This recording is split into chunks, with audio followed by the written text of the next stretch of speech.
takes a minute to connect. All right, we're live. I see one person on. Hey, everybody, that one person, we love it. Two people are on. Maybe that's us. Anyway, um, Jonathan Zwickel, welcome to the Small Talk Live Substack, Small Talk podcast. It is fantastic to have you. Thanks for having me on. Now, for those who can't see John to thin, he is, there are gorgeous redwoods in the back. I assume those are redwoods, right? He is like, I mean, that is not wallpaper. That is not AI. That is real. I'm very jealous about where he is right now. That's gorgeous. Are you actually outside? No, but it's a freshly clean window behind me. And that Yeah. is, just like the front yard, basically, of the house that I'm staying in right now. And you're not in a treehouse. Well, anyway, I'm thrilled to have you here on a Wednesday at in the morning here in California time, afternoon East Coast time. Let's get to set this table here. Let's give everybody a little rundown of who you are. I could read a bio, but it's probably better for you to just tell us, like, what have you been doing for the last 20 years? How do you, when somebody sits next to you in a plane and asks you what the hell you do for a living, what do you tell them? I write about arts and culture as a journalist, an occasional author. And for publications large and small, mainly sort of localized. I've been based in Seattle for the last 18 years. I moved to Seattle to join The Stranger, the alt-weekly newspaper there, as a music editor, and then transitioned to the Seattle Times, and then spent 8 years writing for a magazine called City Arts, which was a free, glossy arts and culture monthly magazine that covered the creative community of the Pacific Northwest. So you have a job that a lot of people dream about having, right? You get to write about music and arts, which, who doesn't want to write about music and arts? I mean, come on. Well, these days, that is a sideline. I spent 18 years as a journalist writing about music and art, and, kind of paying dues and, sort of doing the Lord's work, work that I felt very personally connected to, that didn't, that never was really, great at compensation or Yeah. healthcare Tell me benefits or about it. all those other things. And so the magazine City Arts that I was writing for about 8 years folded in 2018. I got myself a corporate job, and I have since sort of transitioned that into a 4-day-a-week communications gig for a tech company, which is basically the day job. And then I these days do journalism as a freelancer, sort of on the side.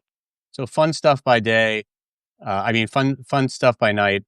Kind of corporate stuff that keeps the lights on by day. I mean, that's kind of the trajectory of a lot of us former print magazine, former 90s, early 2000s journalists, is that we've had to kind of pivot a bit and start writing a little bit for corporations and doing what they call that content marketing. Right? I hate that word. I hate those words. But I guess so explain to people who don't know, like, what exactly that means. Like, well, how does a journalist like you transition into the corporate world? I feel pretty fortunate that I was able to make that transition. I think I basically just charmed the folks at T-Mobile when I was first looking for this kind of corporate gig. And, I think there's a certain, so I had a portfolio of all sorts of different kind of journalism, yes, arts and culture, but also a little bit tech, a little bit like sort of creative entrepreneurship, sort of different tendrils, I would say, of artistry that are relevant in Seattle, where, there's a big overlap between tech and creativity in the arts community. So I'd written about that kind of stuff that I was able to position in my portfolio as, an entry point to doing more sort of tech and corporate-oriented writing. Right. I happened to, the interview that I took at T-Mobile was with somebody who had recently hired another journalist. She was enamored with this guy and his work. I kind of got a foot in the door through his reference. And I think all of that, sort of worked out in my favor to get me that job there. The work itself, it didn't necessarily suit me. I don't think they really knew how to utilize my skills properly. There was a lot of sort of waiting around on my part to be able to do the work that I believed I was hired for. And that was a bit frustrating. I was actually told to like kind of hold tight. Yours is not a proactive role. So you just like wait until we have something for you, which was the first time I'd ever heard from a boss like do less work. Yeah. I think that for that reason, I knew that I wasn't maybe long for that particular company. The place that I work now, the CEO is deeply respectful of creative folks and just the sort of creative impulse. He's an avid reader and film buff, and I think he has a real he holds value to the ability, the sort of practical ability to write a clear sentence, to tell a story, whether it's through film or through journalism. And he was looking for a communications person that specifically had background in journalism to be able to help tell this company's rather technical story in more sort of conventional layman's terms. Which is a big part of what I do. I do a lot of writing for the CEO and also case studies that translate the technical work that this company does to a broader audience. Right. And it's communications, but we're part of the marketing department, so really it's all form of marketing.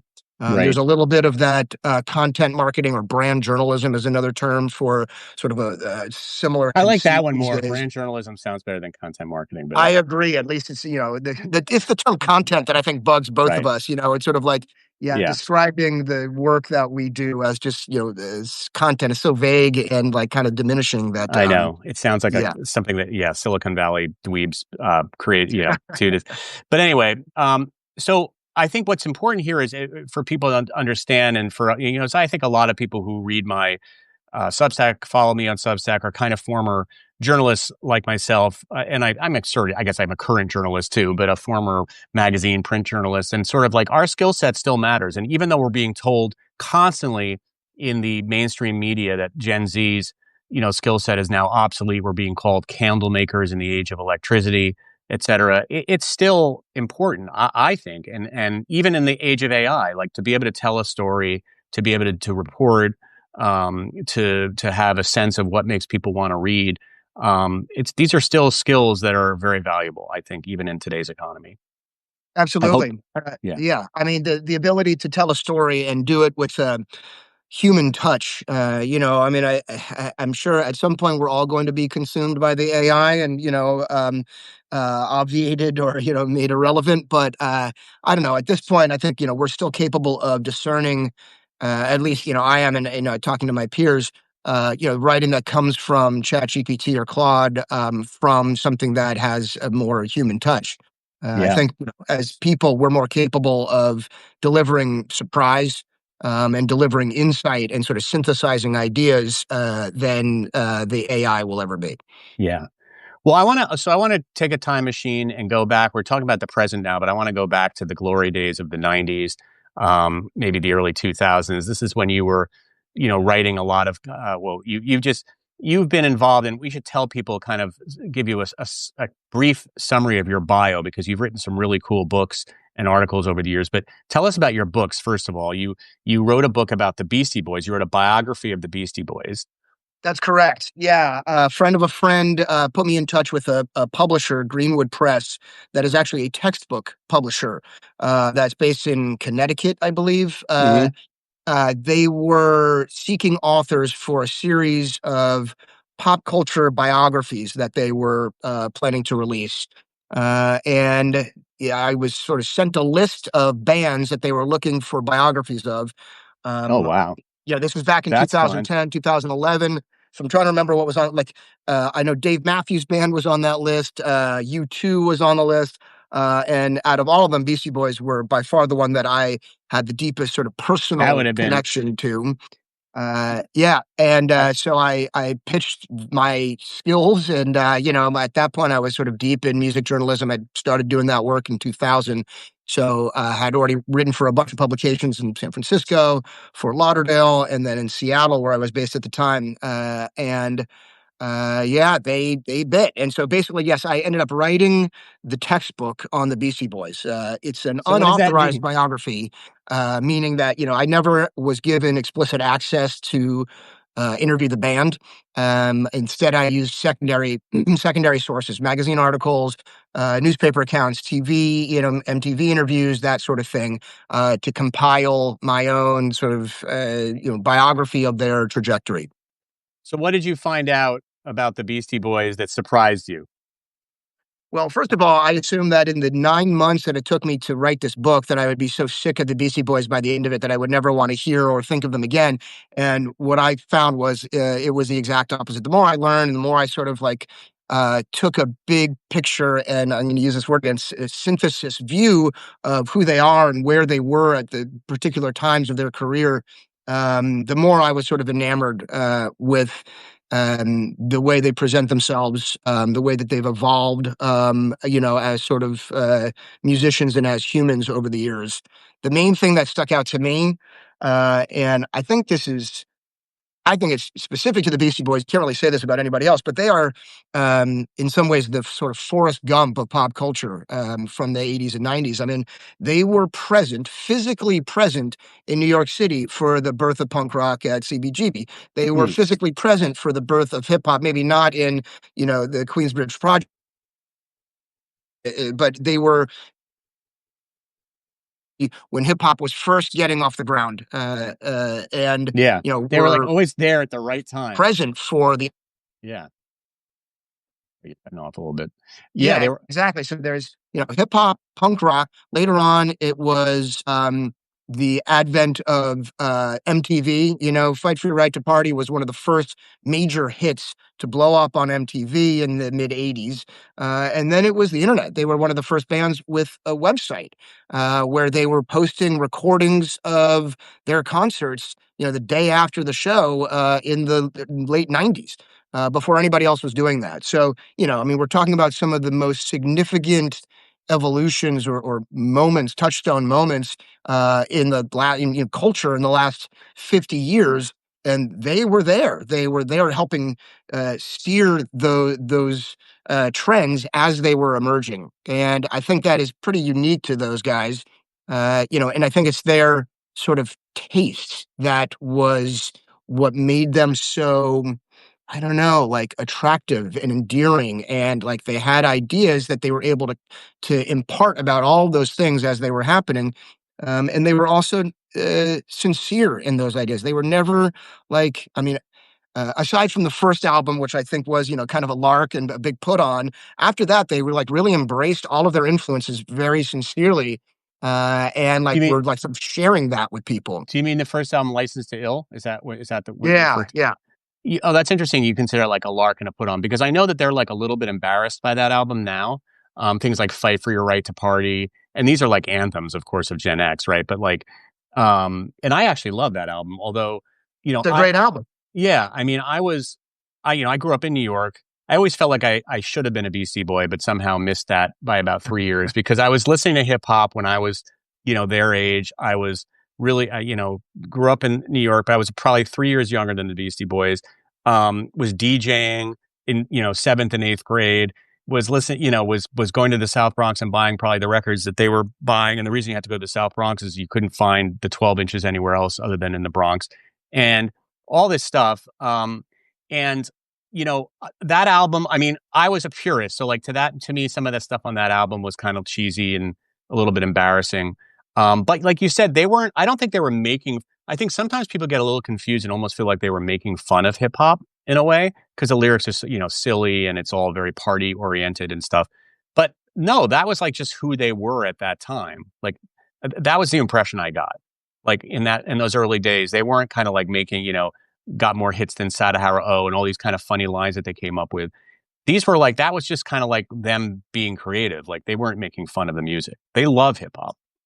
Yeah, agreed, 100%. Yeah. And I think that fact, just comes through in the music. It's why they've been, co-signed by all of the sort of biggest icons of early hip hop, right? I mean, from LL Cool J to Public Enemy, their first album produced by Rick Rubin. There was a real, again, like sincerity and also ability that they were demonstrating in the music. I would say though that first album, I think they were playing characters, right? I mean, like Okay.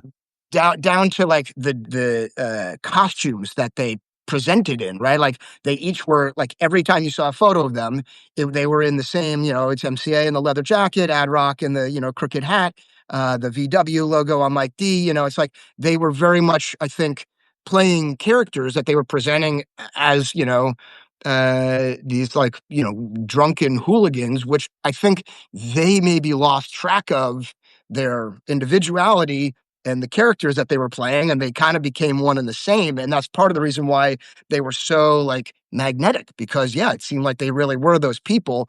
But I think pretty, quickly you see how that shifted dramatically when they moved to LA and sort of Yeah, became the people that they were becoming, like they evolved into the young adults that they right. were But intended to be, which I think they don't we they all play? represented more Yeah, truthfully.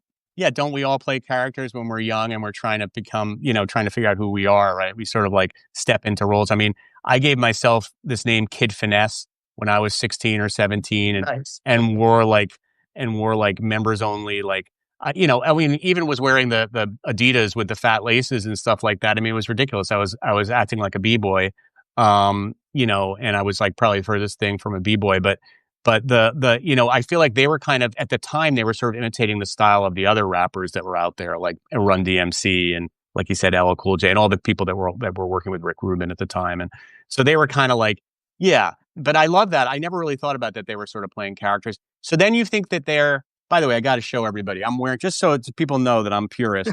Um, so you think that, so it wasn't until they're sort of moved to Los Angeles, they meet the Dust Brothers. Is that was probably a little later, right? But their move to Los Angeles, they sort of, their music evolved. Like that's when they started doing things like Sabotage and What You Want and um, Sure. I mean, first it was Check Your Head or Paul's Check Your Boutique, Head, right? I mean, False Boutique. and I think that was, such a market shift from License to Ill. I mean, there's, all sorts of great sort of anecdotes and stories around that. I mean, record executives lost their jobs over that. Capitol Records lost millions of dollars. They were expected to put out Fight for Your Right Part Two. And they, zagged when they were intended to zig. And, I think that was a demonstration of their sort of willful creativity, and also like their inability to kind of like live up to expectations, like the refusal to live up to expectations. And that music I think was just far more illustrative of real where they really were. I mean, they, again, like left Def Jam, they left Rick Rubin behind, like all of these like sort of very influential forces on that first album, and like also like their appearance, like their presentation throughout the whole License to Ill era. They separated from that when they moved to LA. I think that was a very intentional break. To go and find, yeah, again, like sort of a classic trope of you go out west, maybe Go you're a West, youngster. young I mean, man. this is my story, right? And yours too, I guess. Yeah, I grew yeah. up in South Florida, and I got out as soon as I could to move to California and expand my horizons. I think they were doing the same thing. Of course, they had access to like a level of like creative talent. And like creative individuals that you and I never did. Whether you're dating, the daughter of Donovan, or Molly Ringwald or whatever else. They found, and they had all sorts of interesting celebrity friends, I think, that helped them integrate into a bohemian scene in LA. Plus the Dust Brothers, like sort of helping them forge this really cool, psychedelic hip hop sound. That was so far from the rock and roll, sort of mashup that Rick Rubin was doing. That yeah, then it set them. That was a pivot that then set them on the course for the rest of their lives, I would say. And it was Check Your Head, to my mind, is the one that really like sort of set the template for the Beastie Boys through the rest of the 90s, right? Like that came out in 91, 92, 92, I Hmm. think, early 92. And, that's the first one where you see like their hardcore influences, their hip hop influences, their funk and soul and rare groove influences, like all sort of coming to in like weird, like psychedelic music. And they're also like, there's all of the different sort of forces that had shaped them were represented in that album in a way that they weren't even trying to blend it together necessarily. It was like a hardcore song going into Pass the Mic or whatever else. And I think like set of influences that Yeah. then like they translated to Grand Royal Magazine, that then became like the template for 90s hipsterdom, where like we all started listening to the Meters, and we all recognized that Lee Scratch Perry was an innovator. And it wasn't like a cynical kind of influence of like trying to change these, like metamorphosize those influences into something different. It was actually like praising them and Yeah. admiring them and gathering them all together. So I always got, You yeah, I know, always got the impression they were really real fans of deep cuts. Before there was this thing called deep cuts, they were the fans of these deep cuts, and they were introducing them to a wider, more mainstream audience. And it had such an appreciation for all sorts of different kind of music. And they were sort of the antithesis of another sort of movement that was happening in hip hop at the time, which was like the Puff Daddy kind of almost like karaokeization of hip hop, where they were just like taking, full fledged songs and just sampling them and this doing a rap over a song, rather than being creative like the way they were. And I'm dissing Puff Daddy here because I can, because he's probably in jail. Because he's in jail and can't do anything to me. Um, so let's step off the BC Boys. We got a lot of stuff to cover because you have written about so many different things, but I want to talk about the next thing that you wrote a book on, and this might not be in the right chronological order, so forgive me, but you also wrote a book on Lollapalooza. Um, Tell us about like the origin of Lollapalooza, because there's nothing more sort of 90s to me, of 90s alternative music, than Lollapalooza. And like, where did that come from? Tell me what your book was called and why you wrote about Lollapalooza. well, it was not a book. I should correct you on that. Okay. It was an article for Spin Magazine that appeared in the print Okay, edition awesome. of Spin Magazine. So it was an oral history of the first Lollapalooza tour, Oh, wow. which took place in 1991. And at that time, there had been nothing similar published before. There was a book that just came out about it's an oral history of Lollapalooza that two other authors just published earlier this year. That's a totally separate thing. Okay. This piece came out in 2011 or 12 in Spin. And yeah, I interviewed like 30 plus of the producers and promoters and sort of behind the scenes staff, as well as the artists and musicians who were involved in that Who were first one. who were some of the artists? Rage Against the So, Machine. it was Jane's Addiction was the headliner. Okay. And then we're talking Ice-T and Body Count, Susie and the Banshees, Rollins Band, 9 Inch Nails. Those are the Butthole Surfers. Wow. Not Rage Against the Yeah. Machine yet. No Rage at this point. Yeah, I think that was maybe the next year. No, it was maybe 2 years later. Because I remember going to a Uh, Lollapalooza in New Jersey with Rage Against the Machine was the headliner. Okay, so yeah, I don't, God knows what year that was. Um, that's crazy. So that was kind of like a little bit post 80s, so 91. How did Lollapalooza come to be? it was intended to be the farewell tour for Jane's Addiction. Okay. And yeah, they were working with an agent named Mark Geiger, who's sort of a big, honcho in pop music management and like event production, basically like a mogul.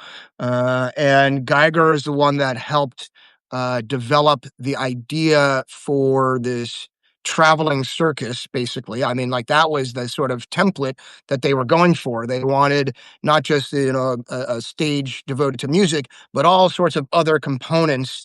There was a bookstore, like a bookseller. There was the Jim Rose Circus sideshow. There were this like sort of freak show that went on. There was a whole like vendors marketplace of all sorts of alternative products and things like that. Really like sort of bringing punk and alternative culture into so where I saw the first Lollapalooza was in Orlando, right? Like into like, the fairgrounds of Orlando, where like for the most part, we didn't get that kind of, Yeah, you didn't weird get those turf. artists. If we did, I wasn't privy to it because I was 16 at the time. I was maybe too young and like too, sort of nerdy to have ever been exposed to that. Lollapalooza brought that to the mainstream. And then toured it around the world, for 20 plus or around America for 20 plus dates. And, it was, I think, a massive sort of the signal of a massive cultural shift. Talking to Rollins about the whole experience, he made the point that like, capitalism always co-ops whatever the underground resistance is.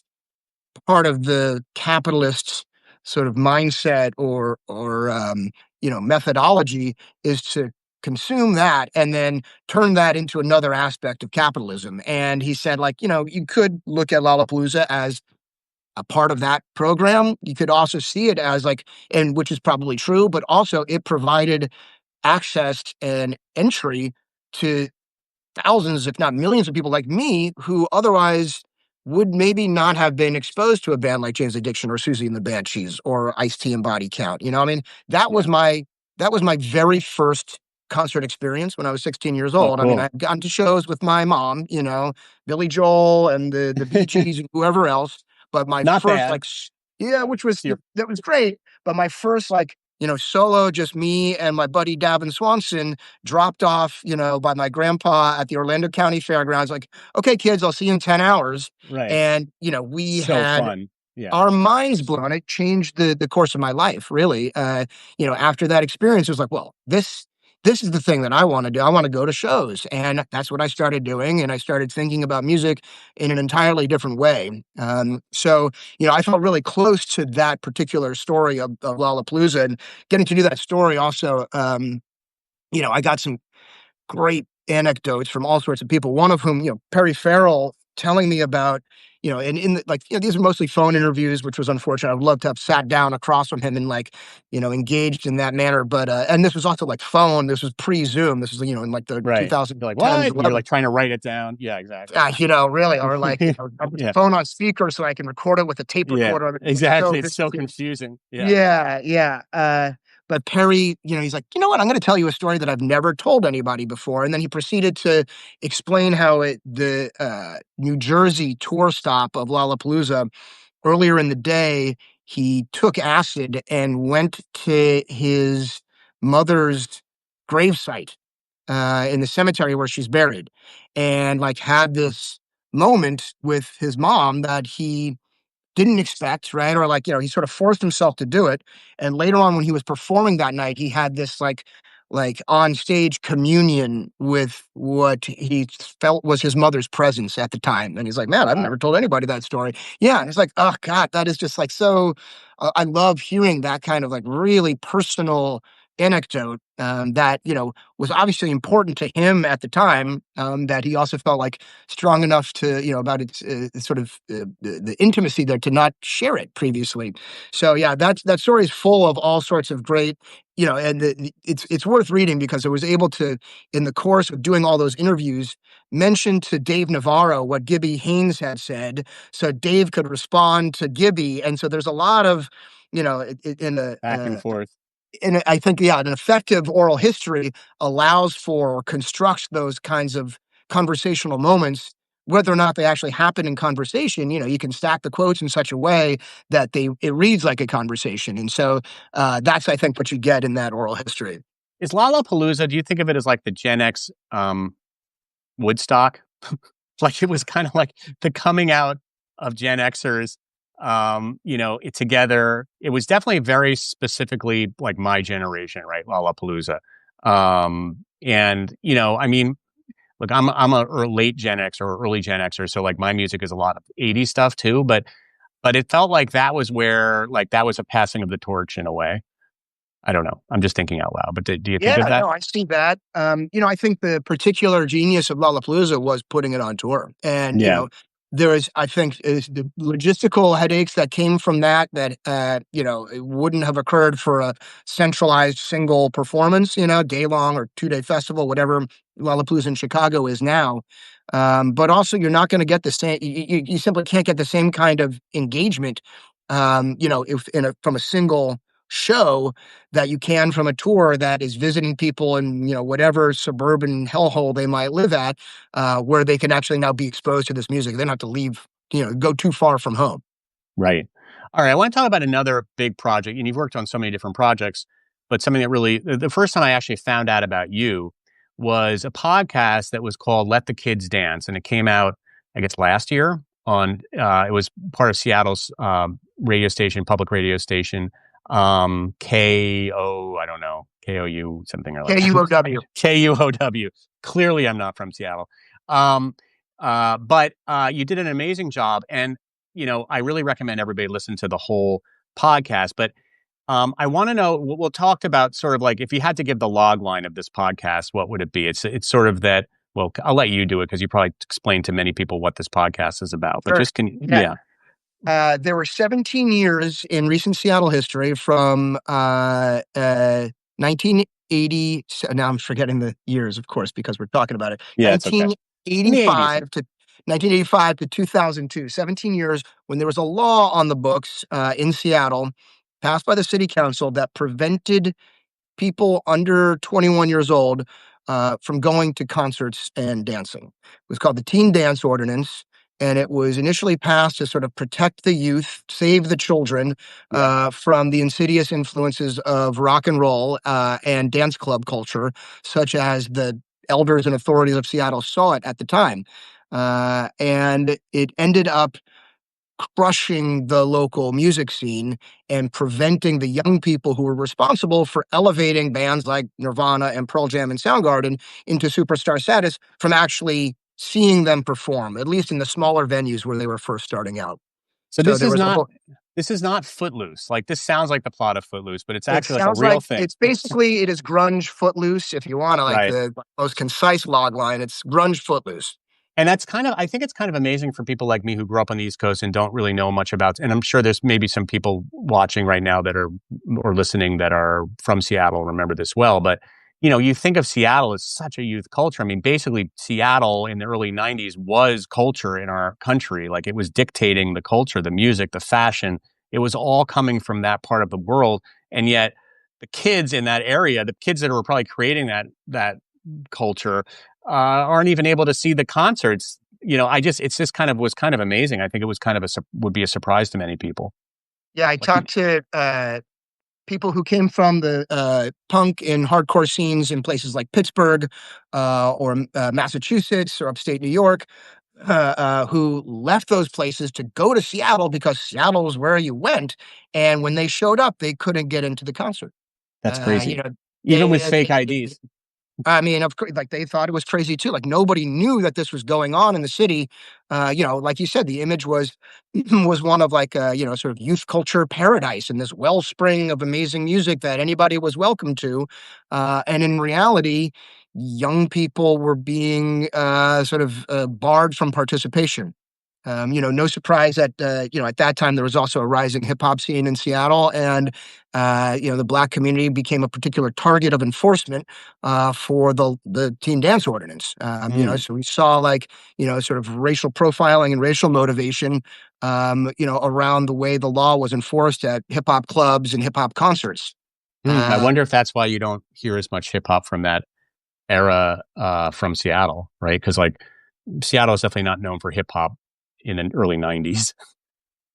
which is The actually Bay a Area is. misnomer. There was a robust scene that was going on there at Right. the time that was very quickly eclipsed by grunge. When Yeah. that was sort of anointed as the sound of the city.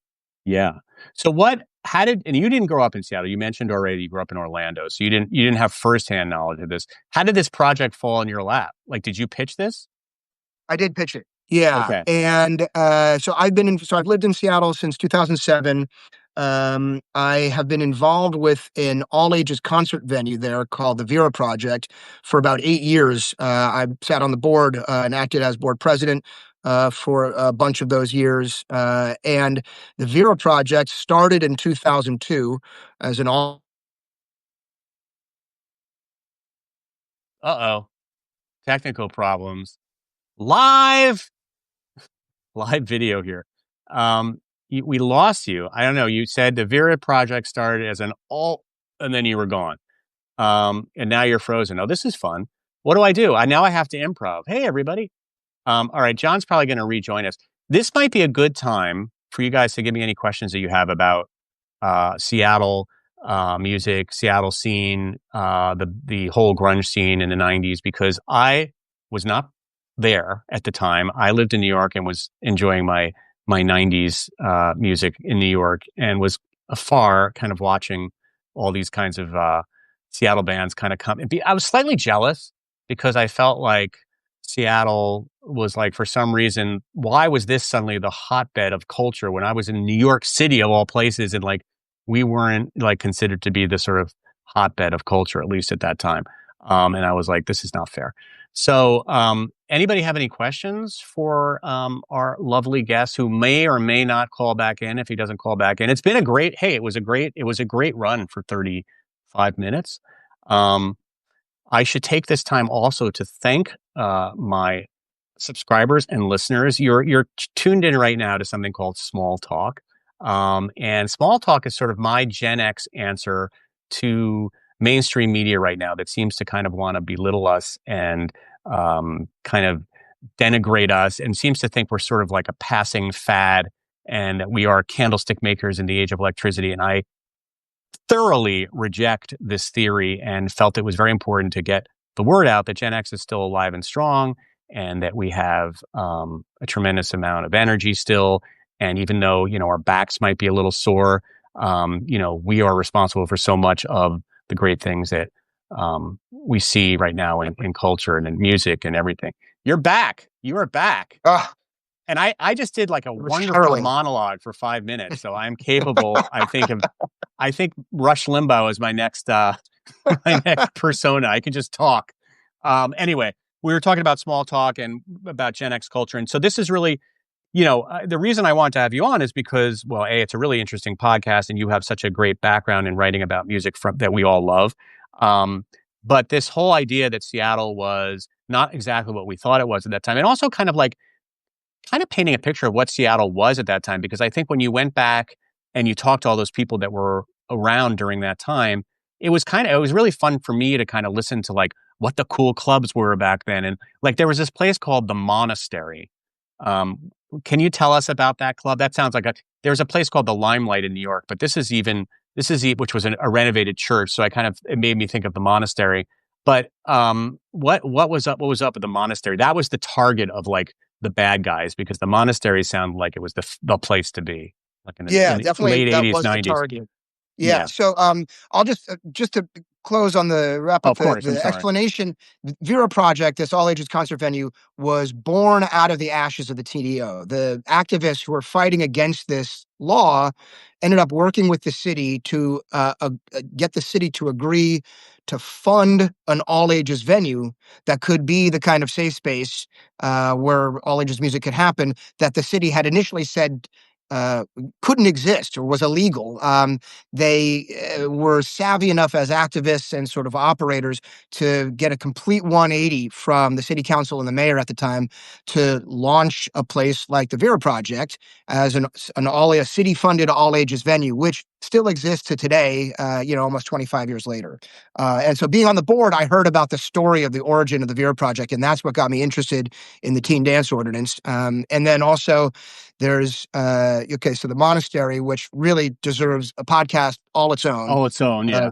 oh my God! So like there are message boards, Facebook groups, and other sort of online social networks that are children of the monastery or people that went there when it was in its heyday.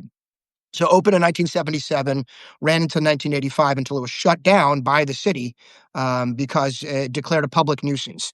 It originally started out as an all ages, all night dance club that was in an actual church that was run by an actual minister of the Universal Life Church. Wow. So the difference between the Limelight and the monastery was that the monastery was registered as a religious institution. Amazing. And Yeah. the dances that happened there were considered sacred and sacramental.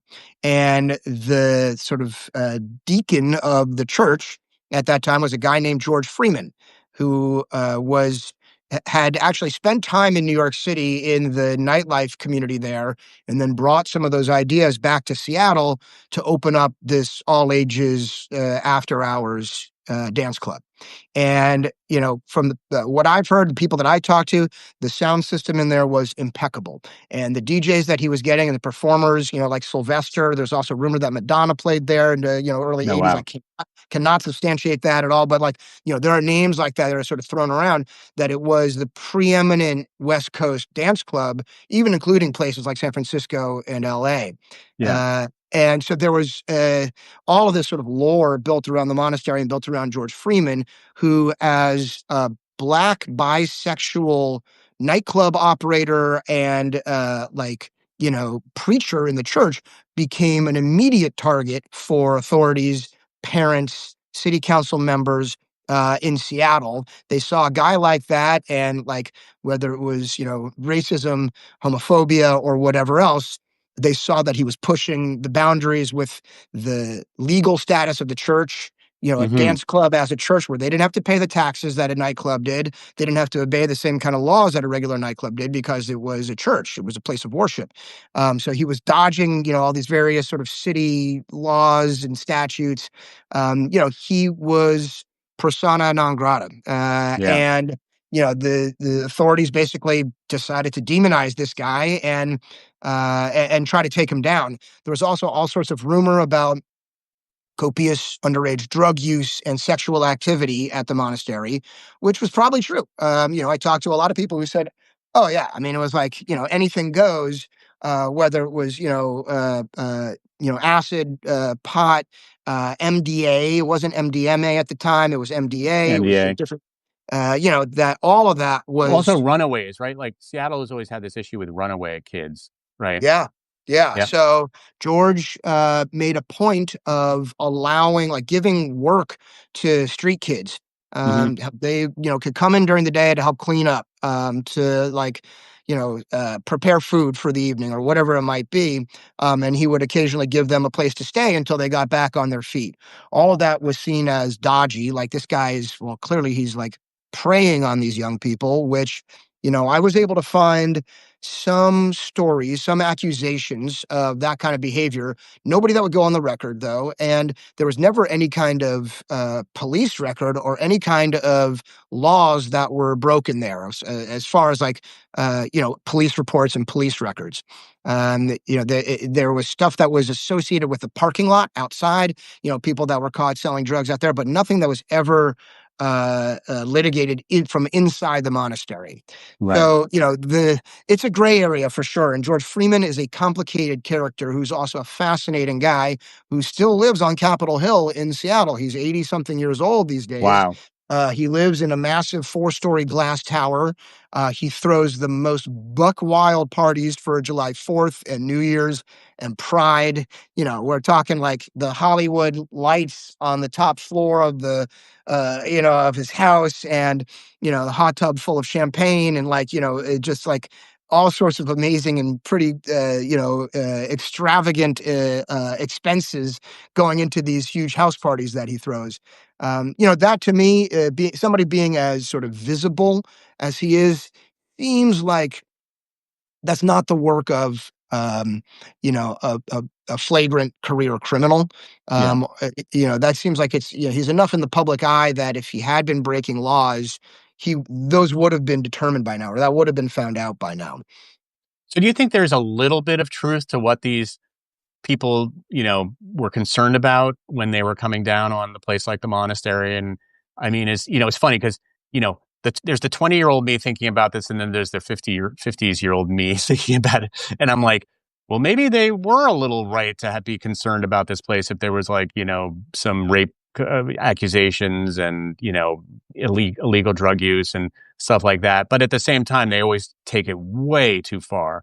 But what is your feeling after, like, as a grown man now, like you can sort of see maybe where some of the concern was at that time. In 2025, the idea of considering the monastery a safe space is just bonkers. Like Like that, crazy, right? that would never happen. Right, In right. 1977, when we didn't even have that terminology, but we did have the same problem of young queer kids feeling unwelcome or unsafe in their homes or at school or playing sports or whatever else that needed a third place.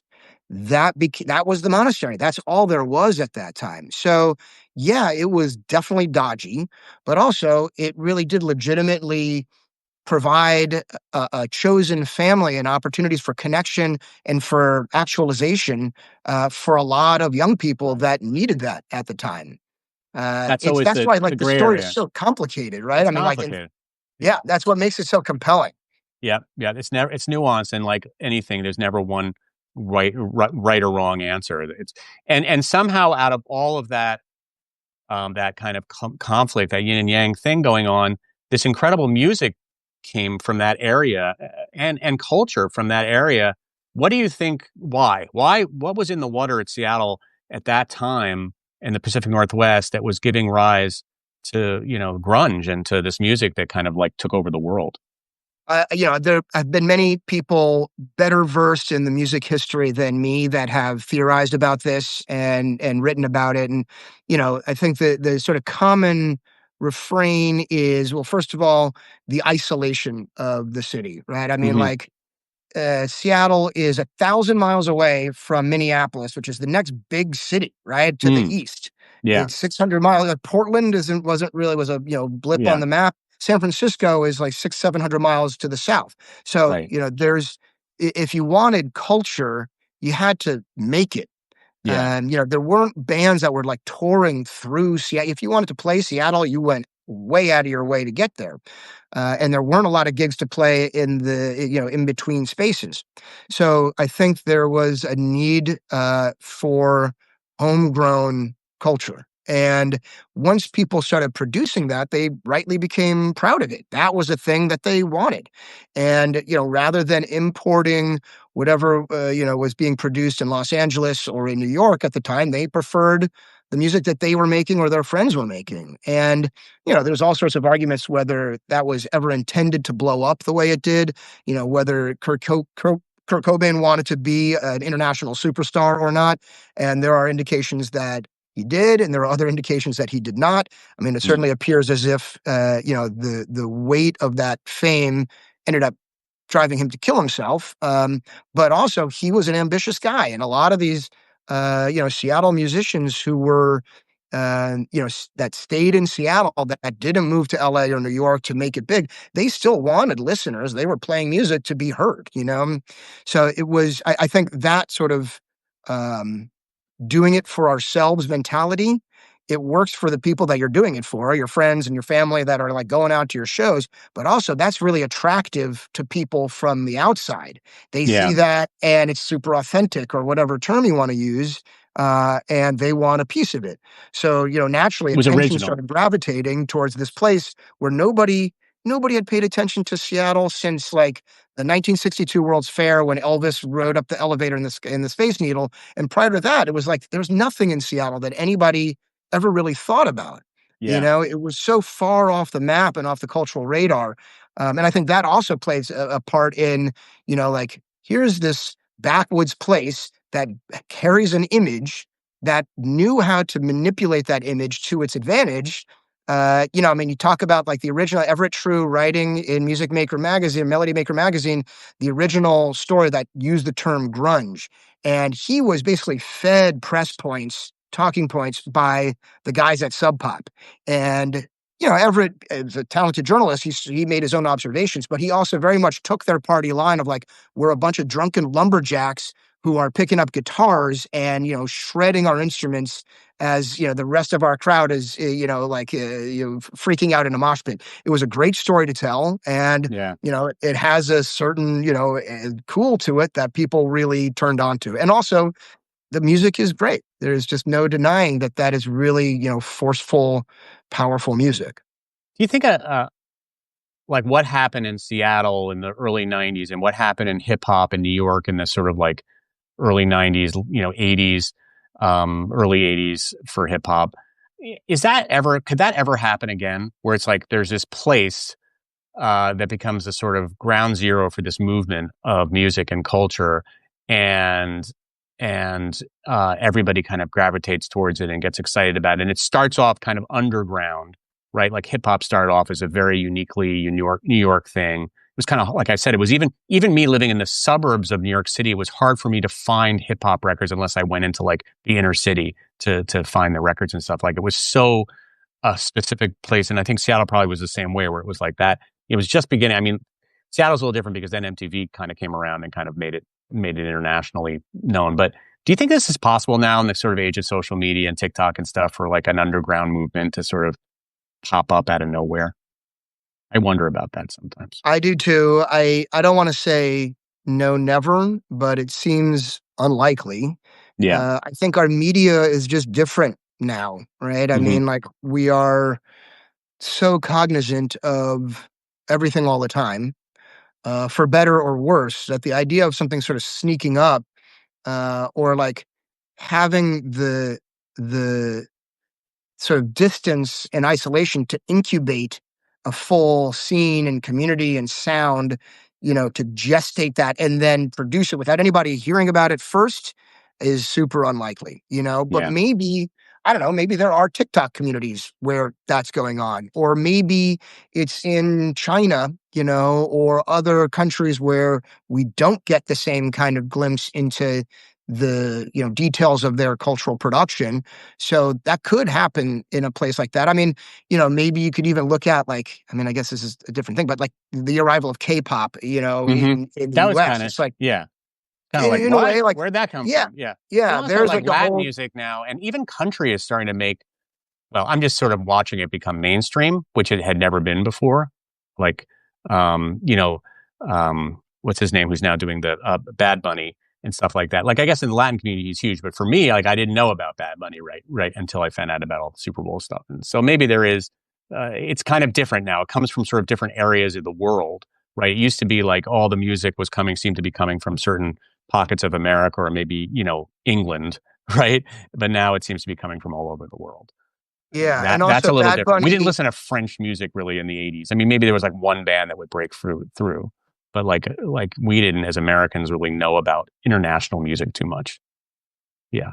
I remember Yeah. going to a rock concert in Italy in like 1986 and being like, this is the worst thing I have ever heard, you know? But like, and then maybe that was just snobby, 16-year-old me.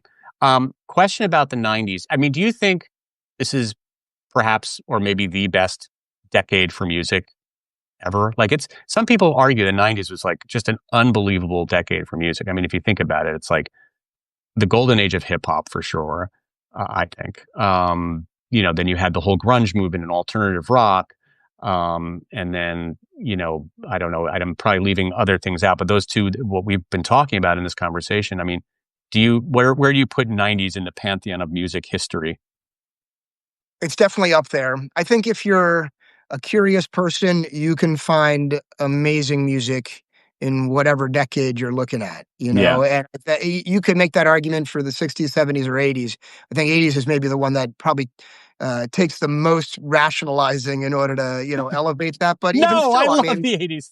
I love the 80s also, Yeah. and there were major, there was like convolutions in, soul and punk and, various, genres that happened at that time, Yeah. and like sort of synthesis that was going on at that time that couldn't have happened any other time. And, really, ended up creating amazing music. But all that said, I wouldn't be surprised if you and I have that kind of affinity for the 90s also, because that's when we were young Yeah. and we were like exposed to, that music that was like really changing our lives at that time. And I think, Yeah. if nothing else, it's just harder. You just build up tolerance or callous to, being that impacted or, shaped by music and art, the older you get. So that period, whatever period you were in, when you were a teenager or early 20s, when you were like that impressionable, that's probably always going to be the period that you see as the most impactful, or most Yeah, and I important. think there's something even about where your brain is developing at that time in your life where music has more of an impact than I think I've read studies about that so yeah, the music of your youth always seems to be. I'm sure boomers say, "Oh my God, no, the '60s were the greatest time for music," you For know. sure. Um, well, I'm still going to stick with the '90s. Let me ask you though a question about modern music, and then we'll let you go. Like, so a lot of times people in our generation will be like, "I just don't understand music today," and then you start to sound a little bit like Archie Bunker. And I, thankfully I have I have kids, right? And my 19-year-old and a 16-year-old who absolutely love music. My son is a professional musician, so he loves music. But it's turns me on to so many different kinds of music that I have a real appreciation, even for, music that I would probably normally hate, just because I can understand it through his ears and through his explaining to me why it's important now and stuff. But what do you think of music today? Like, and you have to obviously, for what you do for a living, have to be open to new music. But do you find it hard sometimes to listen to like what the kids are listening to today and have the same kind of excitement and appreciation for it? I would say that I have never been drawn to, or I've never been curious about, like superstar mainstream pop. Hmm. Even as a kid, that was never Right. really what I was drawn to. So, as far as like the Chapel Roans or like Taylor Swifts of the world, like that has never really been my area of interest. There are plenty of other people that write about that stuff or pay attention to that stuff.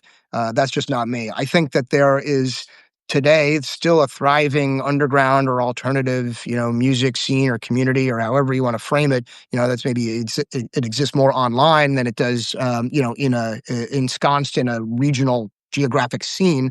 Yeah. But I mean, there's amazing music that is being made all the time, and I think it's easy to it takes work to hear that stuff and to know about it, and to try to appreciate. It's really easy to like sort of dismiss it or like rest on the music that you were raised with in the '90s, or the stuff that you were already familiar with, and just let that be your sort of go-to comfort food. And there's nothing wrong with that. I feel like I'm compelled towards novelty all the time. So I am on a bunch of different text threads with DJs and music writers, and I still do a fair amount of reading of music journalism. Instagram also serves me up all sorts of amazing stuff. Yeah, I'm So I curious. find, yeah, I find that like I'm still getting turned on to, bands that I find like really impressive and powerful. That if I was 17 years old again, that would probably be the thing that I Okay, so am. what are some? Give us maybe a playlist here. Some people maybe that you've heard in the last year or so that you're kind of excited Sure. about. I mean, like everybody else right now, I'm obsessed with the band Geese. Yeah. That Oh my God, my son's band opened for Geese. Can you believe that? A long time ago. awesome. Wow. But everybody loves Geese. They're definitely the band, and I think the New York Times unfortunately just blew the cover on Geese because they wrote a story. Yeah. But or maybe it was a New Yorker. I saw somebody some mainstream thing wrote a big thing about Geese. Um, that's really exciting. So Geese, yeah, I've heard about Geese. Geese, it's so interesting. One of the people in Geese, the main guy, his mom, I had her on my podcast, Molly Winter Roden, I think her name is, because she wrote a book about polyamory, which was a big bestseller. And so it's kind of interesting that Geese's mom I didn't know that. practices polyamory in Brooklyn, and she's an awesome writer. And Molly Uh, Roden Winter, I think her name is. okay. And it was because she only came out because he discovered that she was polyamorous and sort of had to she wanted to be public about it. But anyway, so that's kind of interesting. But anyway, so Geese is the one to know about. Any other bands we should know about? I love Big Thief. Also, Okay. sort of in a more folk rock vein, they just put out a amazing record. Turnstile put out an awesome record this year. It's sort of neo hardcore group from Baltimore, that is part of a amazing scene there. Those are three really cool records that have come out just this year that I think are worth spending time with. Awesome. Is there any projects that you're working on now that you can share with us? Articles coming out, podcasts, anything that you're excited about? Well, we're about to work with KEXP. KOW and KEXP are going to partner to rebroadcast the podcast, which I'm really excited about. To Let Either the Kids starting Dance? Yeah, yeah. Okay, So awesome. starting in December or January, KXP is sort of the major public radio station in Seattle. KUOW is the NPR station. KXP is the music discovery station, and it's an Oh, wow. amazing resource. Yeah, and if you don't know about them, worth checking out their They're YouTube like channel. KCRW, the KCRW of LA. Very Yeah. much in that vein, Yeah. all about music discovery. They have an amazing YouTube channel that for all their sort of in studio performances that they will document and put up online. And so they're an amazing resource, and they are excited about rebroadcasting the podcast. So we're going to do the full series, airing live on the air with KEXP, and then again, post it to the KUOW website. All right. So his name is Jonathan Zwickel, and you have a website which you sent me, which has a lot of a collection, very nicely designed website, by the way. It made me feel like I need to redesign my website, of a lot of your articles and work over the last years. And again, this podcast, which you can find right now on any of your podcast platforms, is called Let the Kids Dance. I really recommend it. It's a great listen, really interesting sort of travel back into time and learning a lot about the Seattle scene. So I recommend that. And Jonathan, thank you. First of all, great first name. Love that name. Uh, And thank you so much for joining us and sharing your wisdom and your stories with us. It's been really a pleasure. It's been my pleasure too. Thanks for having me. All right. And with that, we will say goodbye to our dear listeners. Thank you. I'm looking at these names: Nefemi Aluku. Oh, my man Nefemi, love you. David Webb, Bud Jones, Laura LeBlue, Mike Funk, Mystic William, Brian Hagerla. Look at these people. So many people joined. I really appreciate everybody joining. We'll be rebroadcasting this probably tomorrow. And until then, I'll talk to you guys next week. All right. Thanks, John.